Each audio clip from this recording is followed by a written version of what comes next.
Notícias das 11 com a Laura Figueiredo. E Laura, começamos pela atualidade internacional. Cessar-fogo à vista na Ucrânia começa amanhã e dura até segunda-feira. A trégua foi anunciada por Donald Trump. O cessar-fogo a propósito do Dia da Vitória entra em vigor amanhã, dia 9 de maio, e inclui também uma troca de 1000 prisioneiros de cada país. O presidente norte-americano fez o anúncio na rede social Truth Social, assegurando que tanto Vladimir Putin como Volodymyr Zelensky estavam de acordo. Entretanto, Kiev e Moscou confirmaram o cessar-fogo e também a troca de prisioneiros de guerra.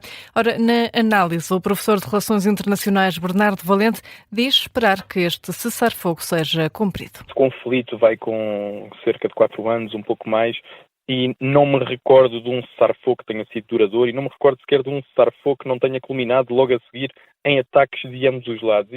E quando falamos de um cessar-fogo, e claro que um cessar-fogo é sempre de elogiar, e bom, esperemos todos nós para o bem da Europa, para o bem da Ucrânia, mesmo para o bem da Rússia e dos russos e da economia russa, esperemos que seja duradouro. Ou que pelo menos durante estes 3 dias consigam ter algum descanso. Análise do professor de Relações Internacionais Bernardo Valente no Gabinete de Guerra da Rádio Observador. Na atualidade nacional, para a próxima semana está prevista uma descida dos preços dos combustíveis, mas o Governo já fez saber que vai reduzir o desconto extraordinário do imposto sobre os produtos petrolíferos. Ou seja, o alívio na carteira vai ser menor. O preço do litro de gasóleo nos postos de abastecimento deve baixar 9 cêntimos em média, mas com a redução do desconto em vigor, o alívio pode ficar entre os 6 e os 7 cêntimos por litro. Já na gasolina, espera-se um recuo de 2 cêntimos por litro, mas com a diminuição do desconto, a descida do preço da gasolina pouco se deve notar. E o PSD assegura que não vai provocar nenhum conflito institucional por causa da Lei da Nacionalidade. O Tribunal Constitucional chumbou hoje, mais uma vez, a perda de nacionalidade como pena acessória, em causa o pedido de fiscalização preventiva que o Partido Socialista tinha suscitado perante esta segunda versão do decreto aprovada no Parlamento. A decisão foi conhecida esta tarde. O Presidente do Tribunal Constitucional, José João Abrantes, justifica.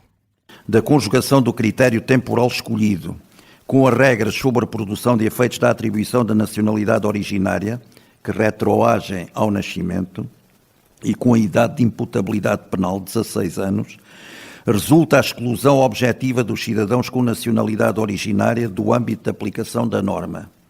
A norma, em tese neutra, produz assim um efeito discriminatório equivalente ao que motivou a pronúncia anterior, em violação do princípio da igualdade, consagrado no artigo 13, números 1 e 2 da Constituição. Já no ano passado, o Tribunal Constitucional, também por unanimidade, tinha declarado inconstitucional a primeira versão do decreto, que, nas 2 vezes, foi aprovado no Parlamento com os votos a favor do PSD, CDS, Chega e Iniciativa Liberal. Ora, pela voz de Hugo Soares, o PSD garante que o partido não vai criar agora um conflito institucional com os juízes do Palácio Raton. Diz que os social-democratas vão analisar o acordo. A lei da nacionalidade era para nós o essencial e ela foi promulgada pelo Sr. Presidente da República.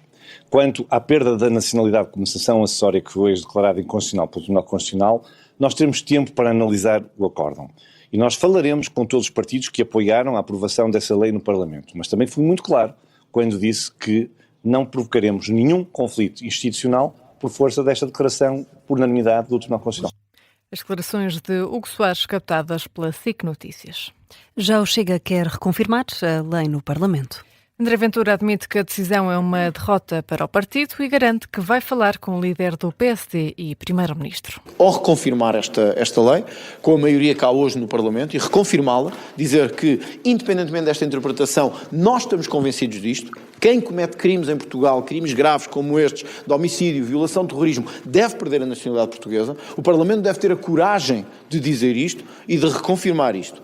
Se o PSD não o quiser fazer, portanto, nós vamos insistir nisto. Eu quero deixar claro que nós vamos insistir nisto. Ainda hoje procurarei falar com o líder do PSD. As declarações de André Ventura, que também não exclui um referendo sobre o tema.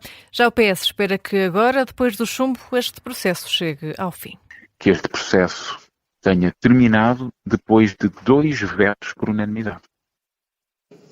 Esta pena acessória é pura propaganda populista que teve a adesão da AD, que tem governado, como se sabe, com a extrema-direita.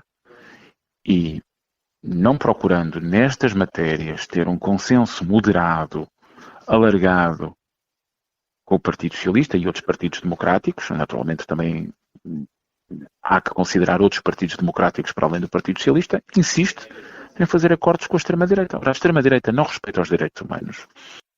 Declarações de Eurico Brilhante Dias. Do lado do CDS, o deputado João Almeida diz que não concorda com a decisão do Tribunal em relação à lei da nacionalidade, mas considera que este tipo de questões não se resolvem com referendos. Também o Bloco de Esquerda reagiu. José Manuel Pureza diz que o governo soma derrota atrás de derrota e acusa Luís Montenegro de se transformar numa cópia de André Ventura. E terminaram esta tarde os interrogatórios aos polícias suspeitos de violação e tortura da Esquadra do Rato. As medidas de coação só devem ser conhecidas na segunda-feira.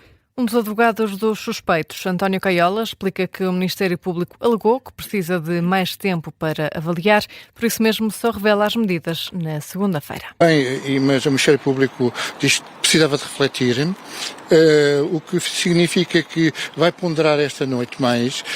As pessoas, se ficam em prisão preventiva ou não, isto terão que pernoitar nas respectivas celas ainda mais uma noite, e que amanhã, a partir das 9h30, mais propriamente, o Ministério Público vai alegar e, posteriormente, todos os advogados, sendo certo que nesta situação a decisão das medidas de coação vai ser só na segunda-feira. Declarações de um dos advogados à saída do campus de Justiça. António Caiola explica que não é usual o Ministério Público não fazer alegações no fim dos interrogatórios.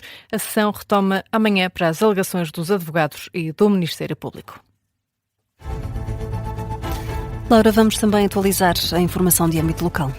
Arrancou hoje, em Porto de Mós, a Universidade da Europa. A formação política promovida pelo PSD celebra 40 anos de Portugal na União Europeia. Vai contar com ministros e também representantes políticos a nível europeu. Para amanhã está prevista uma intervenção da Ministra do Ambiente ao 12h30. Mais tarde também uma intervenção da Ministra da Saúde às 9h30 da noite. Vila Nova de Famalicão recebe mais uma edição do Festival Imersivo, marcado para 22 de maio. Vai decorrer na Casa do Artista Amadores, onde vão ser apresentados 17 artistas de centenas de candidaturas. O evento é dedicado à criação emergente e à descentralização cultural. Em Lisboa, 5 pessoas ficaram desalojadas esta noite na sequência de um incêndio numa barraca. A habitação estava numa zona de mato. O alerta foi dado durante a madrugada. Ovar está a preparar-se para a peregrinação a Fátima na próxima semana. A Cruz Vermelha Portuguesa já ativou o dispositivo de apoio aos peregrinos ao longo dos principais eixos de peregrinação. São João da Madeira, em Ovar, vai contar com um posto médico avançado.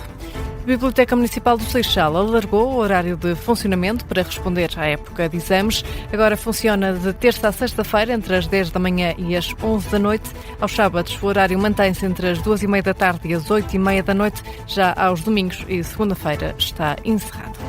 Até domingo, Santarém vai receber a maior feira internacional de caça e pesca da Península Ibérica. São mais de 150 expositores que ocupam o Centro Nacional de Exposições e Mercados Agrícolas, com equipamentos de caça e pesca, turismo e produtos típicos da região. Ao longo dos 3 dias, a Expo Caça vai contar com exposições, palestras, demonstrações e provas de armas. Laura Figueiredo com o Jornal das 11.